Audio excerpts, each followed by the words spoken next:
ಧನುರ್ ಸಂಕ್ರಮಣ ಎಂದು ಕರೆಯಲ್ಪಡುವ ಧನುರ್ ರಾಶಿಯಲ್ಲಿ ಸೂರ್ಯನ ಪ್ರವೇಶದಿಂದ ಧನುರ್ಮಾಸದ ಆರಂಭವನ್ನು ಗುರುತಿಸಲಾಗಿದೆ. ಬ್ರಾಹ್ಮಿ ಮುಹೂರ್ತದಲ್ಲಿ ಎದ್ದು ಸ್ನಾನಾದಿಗಳನ್ನು ಮುಗಿಸಿ ನಕ್ಷತ್ರಗಳು ಇನ್ನೂ ಹೊಳೆಯುತ್ತಿರುವಾಗಲೇ ದೇಗುಲಗಳಲ್ಲಿ ಮುಂಜಾನೆಯ ಪೂಜೆಯು ಆರಂಭವಾಗಿ ಸೂರ್ಯೋದಯಕ್ಕಿಂತ ಮುನ್ನವೇ ಮುಕ್ತಾಯವಾಗುವ ಮಾಸವಿದು. ಇದನ್ನು ಧನು ಪೂಜೆ ಎಂದು ಕರೆಯುತ್ತಾರೆ. ದೇವತೆಗಳಿಗೆ ದಕ್ಷಿಣಾಯಣವು ರಾತ್ರಿಯ ಕಾಲ, ಉತ್ತರಾಯಣವು ಹಗಲಿನ ಕಾಲ.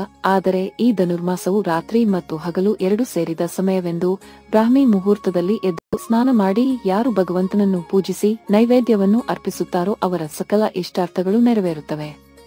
ಧನುರ್ಮಾಸವನ್ನು ಕೆಲವು ಪ್ರದೇಶಗಳಲ್ಲಿ ಅಶುಭವೆಂದು ಪರಿಗಣಿಸಲಾಗುತ್ತದೆ. ಈ ಅವಧಿಯಲ್ಲಿ ಕೇವಲ ಪ್ರಾರ್ಥನೆಗಳು ಮತ್ತು ದೈವಿಕ ಕಾರ್ಯಗಳನ್ನು ನಿರ್ವಹಿಸಲಾಗುತ್ತದೆ. ಯಾವುದೇ ಶುಭ ಸಮಾರಂಭಗಳನ್ನು ಮಾಡುವುದಿಲ್ಲ. ಧನುರ್ಮಾಸದ ಸಮಯದಲ್ಲಿ ಬರುವ ಏಕಾದಶಿಯನ್ನು ಅತ್ಯಂತ ಮಂಗಳಕರವೆಂದು ಭಾವಿಸಲಾಗಿದೆ. ವೈಕುಂಠ ಏಕಾದಶಿಯು ಮೋಕ್ಷ ದ್ವಾರನೆಂದೇ ಹೆಸರುವಾಸಿಯಾಗಿದೆ. ಈ ದಿನ ದೇವಾಲಯದ 7 ಬಾಗಿಲುಗಳನ್ನು ಹಾದುಹೋಗಲು ಭಕ್ತರಿಗೆ ಮೋಕ್ಷ ದೊರಕಿದಂತೆ ಎಂಬ ನಂಬಿಕೆ ಇದೆ. ಮಾರ್ಗಶೀರ್ಷದಲ್ಲಿ ವಿಷ್ಣು ಪೂಜೆ. ಮಾರ್ಗಶೀರ್ಷ ತಿಂಗಳಲ್ಲಿ ಸಾಧ್ಯವಾದಾಗಲೆಲ್ಲ ಯಮುನಾ ನದಿಯಲ್ಲಿ ಒಮ್ಮೆ ಸ್ನಾನ ಮಾಡಿ ಶ್ರೀಕೃಷ್ಣನನ್ನು ಆರಾಧಿಸಿದರೆ ಅದು ಲಪ್ರದ. ಈ ತಿಂಗಳಲ್ಲಿ ವಿಷ್ಣುವನ್ನು ಪೂಜಿಸಿ ಅವರಿಗೆ ತುಳಸಿ ಎಲೆಗಳನ್ನು ತಪ್ಪದೆ ಅರ್ಪಿಸಿ ನಂತರ ಅದನ್ನು ಪ್ರಸಾದ ಎಂದು ತೆಗೆದುಕೊಳ್ಳಿ.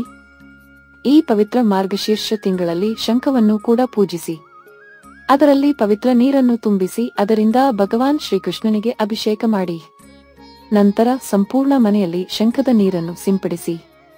ಇದು ಕುಟುಂಬದಲ್ಲಿ ಸಂತೋಷ ಮತ್ತು ಶಾಂತಿಗೆ ಕಾರಣವಾಗುತ್ತದೆ.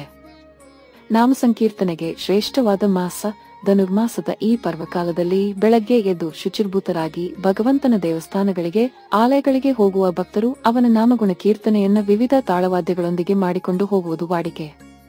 ಹಿಂದೆ ನಗರ ಪ್ರದಕ್ಷಿಣೆ ಎನ್ನುವಂತ ಹೆಸರಿನಿಂದ ಈ ನಾಮ ಸಂಕೀರ್ತನೆ ಪ್ರಚಲಿತವಿತ್ತು. ಶುಚಿರ್ಭೂತರಾದ ಊರಿನವರೆಲ್ಲ ಒಂದೆಡೆ ಸೇರಿ ತಾಳವಾದ್ಯಗಳೊಂದಿಗೆ ಭಗವಂತನ ನಾಮಗುಣ ಕೀರ್ತನೆಯನ್ನು ಹಾಡಿಕೊಂಡು ಊರಿಗೆ ಒಂದು ಪ್ರದಕ್ಷಿಣೆ ಬಂದು ನಂತರ ದೇವಸ್ಥಾನಕ್ಕೆ ಹೋಗುವುದು ರೂಢಿಯಾಗಿತ್ತು. ಆದರೆ ಇಂದು ಇದೆಲ್ಲ ಕಣ್ಮರೆಯಾಗುತ್ತಿದೆ. ನಮ್ಮದೇ ಕೆಲವು ಪರಿಚಿತ ಜನರೊಂದಿಗೆ ನಾವೆಲ್ಲ ಸೇರಿಕೊಂಡು ನಮಗೆ ತಿಳಿದ ದೇವರ ನಾಮಗಳನ್ನು ಹಾಡಿಕೊಂಡು ನಾವು ದೇವಸ್ಥಾನಕ್ಕೆ ಹೋಗುವುದು ಭಗವಂತನ ಪ್ರೀತಿಗೆ ಪಾತ್ರರಾಗುವ ಒಂದು ದಿವ್ಯ ಮಾರ್ಗ. ಶ್ರೀವಿಲ್ಲಿ ಪುತ್ತೂರು ಎಂಬ ದಿವ್ಯ ಕ್ಷೇತ್ರದಲ್ಲಿ ವಿರಾಜಿಸಿ ಅನುಗ್ರಹಿಸುತ್ತಿರುವ ಶ್ರೀವಟಪತ್ರಶಾಹಿ ವಿಷ್ಣುವಿಗೆ ನಿತ್ಯ ಪುಷ್ಪ ಕೈಂಕರ್ಯ ಗೈಯುತ್ತಿದ್ದ ವಿಷ್ಣುಚಿತ್ತ ಎಂಬ ದಿವ್ಯ ಸೂರಿಗೆ ಭೂದೇವಿಯೇ ಶಿಶುವಾಗಿ ತುಳಸಿ ತೋಟದಲ್ಲಿ ದೊರೆಯುತ್ತಾಳೆ.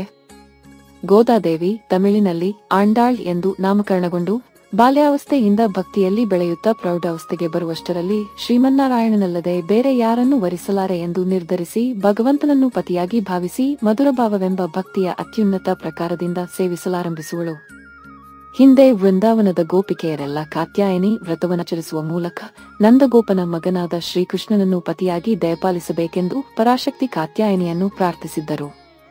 ಅಂತೆಯೇ ಗೋದಾದೇವಿಯು ಶ್ರೀಕೃಷ್ಣನೇ ತನಗೆ ಪತಿಯಾಗಬೇಕೆಂದು ಆ ಪುರುಷೋತ್ತಮ ಕೃಷ್ಣನನ್ನೇ ಪ್ರಾರ್ಥಿಸಿಕೊಂಡು ಈ ಮಾರ್ಗಶಿರ ಮಾಸದಲ್ಲಿ ತನ್ನ ಗೆಳತಿಯರೊಡನೆ ವ್ರತವನ್ನಾಚರಿಸಿ ಶ್ರೀಕೃಷ್ಣನ ಧೈರ್ಯ, ಮಾಧುರ್ಯ, ಗಾಂಭೀರ್ಯ, ಐಶ್ವರ್ಯಗಳನ್ನೊಳಗೊಂಡ ಅನಂತ ಕಲ್ಯಾಣ ಗುಣಗಳನ್ನು 30 ಪದ್ಯ ಪಾಸುರಂ ಗಳಲ್ಲಿ ಹಾಡುತ್ತಾಳೆ.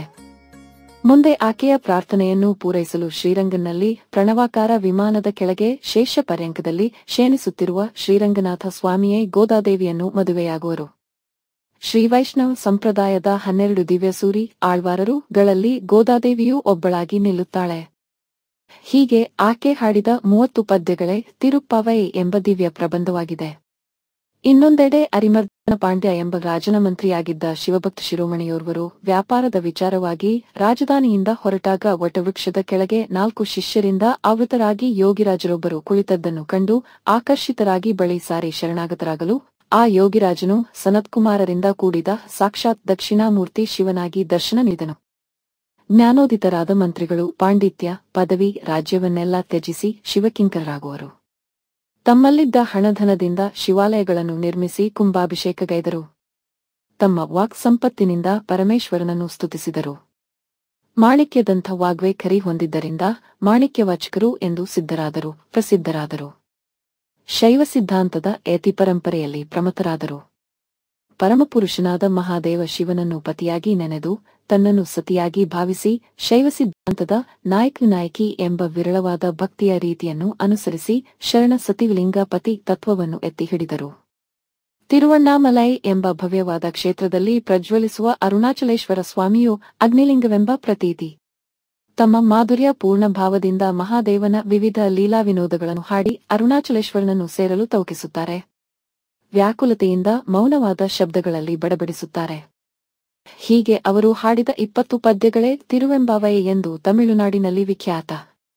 ಶಿವಭಕ್ತರು ಈ ಮಾಸದಲ್ಲಿ ತಿರುವೆಂಬಾವೈ ಮತ್ತು ಇವರೇ ರಚಿಸಿರುವ ಸುಪ್ರಭಾತವನ್ನು ಹಾಡಿ ಒಟ್ಟು 30 ಪದ್ಯಗಳ ಪಠಣ ಮಾಡುವುದರ ಮೂಲಕ ಜಗತ್ಪತಿಯಾದ ಶಂಕರನನ್ನು ಸೇರಲು ಪ್ರಯತ್ನಿಸುತ್ತಾರೆ. ಮಾಣಿಕ್ಯವಾಚಕರು ಶೈವ ಸಿದ್ಧಾಂತದ 63 ಶಿವಕಿಂಕರ ನಾಯನ್ಮಾರರಲ್ಲಿ ಅಗ್ರವಂದ್ಯರು. ನಾವೇನು ಮಾಡಬಹುದು? ಈ ಪವಿತ್ರವಾದ ಮಾರ್ಗಶೀರ್ಷ ಮಾಸದಲ್ಲಿ ಬೆಳಗ್ಗೆ ಬೇಗನೆ ಎದ್ದು ಶುಚಿರ್ಭೂತರಾಗಿ ಭಗವಂತನ ನಾಮಗುಣ ಕೀರ್ತನೆ ಮಾಡುತ್ತಾ ದೇವಸ್ಥಾನಗಳಿಗೆ ಹೋಗಿ ಅಲ್ಲಿ ಭಗವಂತನ ದಿವ್ಯ ದರ್ಶನ ಪಡೆದು ನಮ್ಮ ಜೀವನ ಸಾರ್ಥಕವಾಗಿಸಿಕೊಳ್ಳೋಣ. ಧನುರ್ ಸಂಕ್ರಮಣ ಎಂದು